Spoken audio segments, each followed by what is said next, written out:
Hello दोस्तों, स्वागत है आपका नए गाने में। दोस्तों, आज के गाने शुरू करते हैं। आज बच्चों की जिद पर उन्हें गिरगांव चौपटी ले गई। वहां श्री पंडित से मुलाकात हुई, जो 10 वर्ष पूर्व हमारी ही सोसाइटी में रहते थे।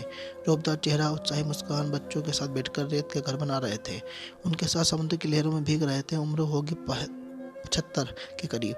सुखी जीवन के पहलू खुलते खुलते जीवन के उतार चढ़ाव भी उनकी आंखों से बातों से परिलक्षित हो रहे थे। 6 साल पहले पत्नी चल बसी, लड़के लड़कियां सुस्थिर, विवाहित, उच्च पद पर, और फिर आर्थिक संघनता, सब कुछ ऐसा कि नजर लग जाए। फिर भी अकेलापन आदमी को काटने को दौड़ता है। परंतु इसका एहसास हो इसके पहले ही एक सुंदर से आश्रम वृद्धाश्रम में प्रवेश ले लिया और जीवन संध्या जैसे महक उठी। बच्चों ने बहुत विरोध किया। पापा, ये क्या पागलपन है? घर में कोई तकलीफ है क्या? हमसे कोई गलती हुई है क्या? फिर ये अलगाव क्यों? ये वृद्धाश्रम क्यों? पंडित बोले, बेटे, ये अलगाव इसलिए है कि जब तक मैं हूँ थोड़ा अंतर है। ये ठीक है, तुम मुझे रखते तो ये वृद्धाश्रम होता। मैं यहाँ आया हूँ तो मेरे लिए ये पानप्रथ आश्रम है। मैं भी बूढ़ा कहाँ हुआ हूँ, अभी मुझे शेक्सपियर पढ़ना है। प्रेमचंद और महादेवी वर्मा की कहानियाँ का मर्म जानता है, और भी बहुत कुछ करना है जो मन में है। मुझे फिर बंधन में मत बांधो। और यदि कहे तो वो एक फ़ोन की दूरी पर है, या फिर उनके लिए मैं इस दुनिया में ही हूँ ही नहीं। ये सब बताते बताते वे हमें नारियल पानी वाले के पास ले गए। छोटे बच्चे जैसे उत्साह में बोले, भैया मलाई निकाल के दो ना। नवजीवन का उत्साह जैसे उनके अंग अंग में भरा था। इनके हुआ चेक का संगीन शर्ट, ब्राउन जीन्स की महंगी ब्रांडेड पैंट, सिर पर कैप। इस उम्र में भी यह सलीका, पर सबसे सुंदर था उनका जीवन के प्रति उत्साह। में टकटकी लगाकर जैसे देखती रह गई। यहाँ तो कहीं भी निराशा का ने और बुढ़ापे का वह नहीं था, तो सिर्फ ताजे फूलों जैसे खिले जीवन की ओर देखने का दृष्टिकोण में बहुत प्रभावित हुई। उनका पता मांगा तो बोले, यदि दे भी दूँ तो आज की पीढ़ी के पास समय कहाँ है। 2 दिन तुम्हारे पर्स से चिट पड़ी रहेगी और तीसरे दिन तुम फेंक दोगे, इसलिए ज़्यादा सोचो मत। यदि किस्मत में रहा तो फिर मिलेंगे, और यदि नहीं रहा तो पता देकर भी क्या उपयोग। और ब्याह करते दूर दूर जाकर धूसर होती चली गई।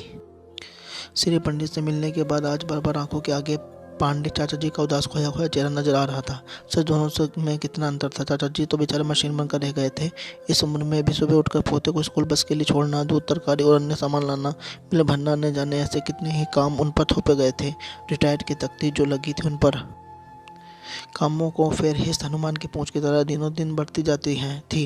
परेशान हो गए थे। संघर्ष और पैसों की कमी से उनके कंधे 50वां बसंत पार करते करते ही झुक गए थे। एक तरह की गूंगी लाचारी आ गई थी। बस तब से बुढ़ापा का डरावना सफ़ेद भूत उन्हें खूब डांटता था। आज उनसे मिलने का निश्चय किया। दुविधा भी थी, क्योंकि उनसे किसी का मिलना जुलना बहू बेटे को पसंद नहीं था। उन्हें श्री पंडित के बारे में बताना था और निमंत्रण भी देना था। निमंत्रण को तो बहाना था। हमारी सोसाइटी में अधिकांश वृद्ध दंपति ही थे।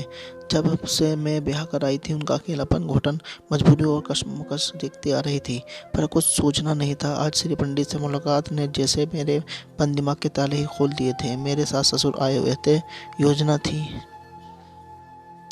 उनसे मिलवाने के बहाने सारे सीनियर सिटीजन का एक छोटा सा गेट टुगेदर रखना, ताकि वो आपस में अपने अनुभव बांट सके। फिर किसी तरह कोशिश कर उन्हें निहायत अंतराल के बाद मिलवाया।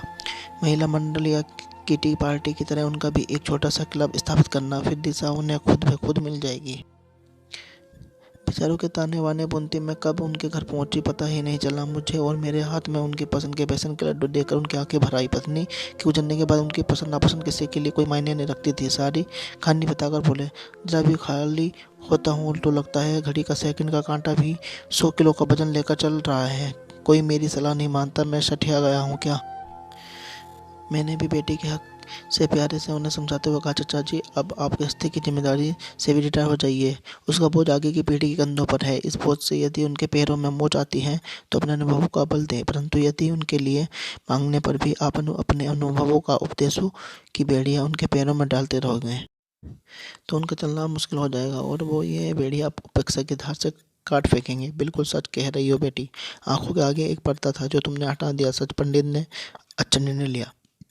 फिर मैंने धीरे से उन्हें अपनी योजना बताई। उनका आश्वस्त उत्साहित स्वर इस बात की गवाही दे रहा था कि उन्हें एक दिशा मिल गई है और जीने का मकसद भी।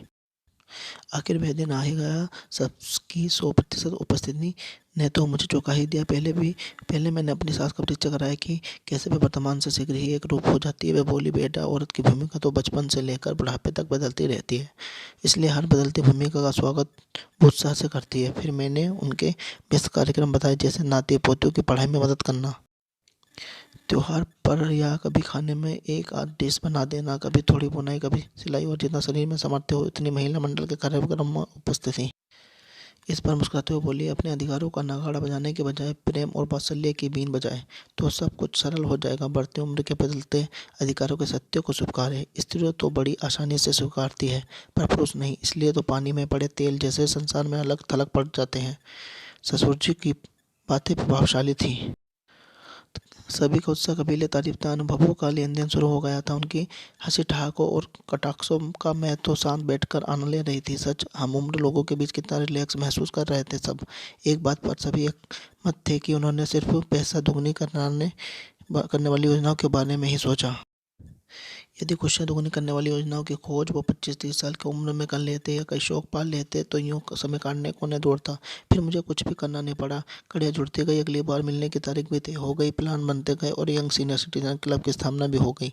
नाम के अनुसार ही उनका जोश और उत्साह देखने लायक था। खुशी के मारे पैर ही जमीन पर नहीं पड़ रहे थे। अचानक मैं अतीत से जागी। आज इस बात को लगभग 4 वर्ष हो गए हैं। सभी बहुत व्यस्त है। पांडे चाचा जी ने भी अपने लिए जीना सीख लिया है। अब वो सुबह की सैर और योग के पश्चात तैयार होकर निकल पड़ते हैं। किसी सामाजिक संस्था में निःशुल्क अकाउंट्स देखते हैं। शाम को अपने हम उम्र दोस्तों के साथ बैडमिंटन या टेनिस खेलते हैं या सोसाइटी के बच्चों के साथ क्रिकेट में एम्पायर का रोल अदा करते हैं। कभी उन्हें कहानियाँ सुनाते हैं, कभी खुद सुनते हैं। वो ही क्या, लगभग सभी का यही हाल है। सभी व्यस्त है। यदि कोई नाना जी, दादाजी या नानी जी, दादी जी अस्पताल में भर्ती हो गए तो यंग सीनियर सिटीजन क्लब के सदस्य उनकी बारी बारी से देखभाल करते हैं। इससे घर वाले भी चिंता मुक्त रह पाते हैं। सोसाइटी की हरियाली और स्वच्छता तो देखते ही बनती है। कई अच्छे अच्छे सामाजिक उपक्रम चलते हैं। सब एक दूसरे की मदद के लिए हमेशा तैयार रहते हैं। सब कुछ मिलजुल कर होता है, मेरे लिए होता है। उनकी आंखों में प्यार, धन्यवाद, आशीर्वाद, आदर, सब कुछ मुझे मार्गदर्शक कहते हैं। जबकि सच तो यह है कि ये सब मुझे मेरे भविष्य के पहले दिनों के मार्गदर्शक लगाते हैं।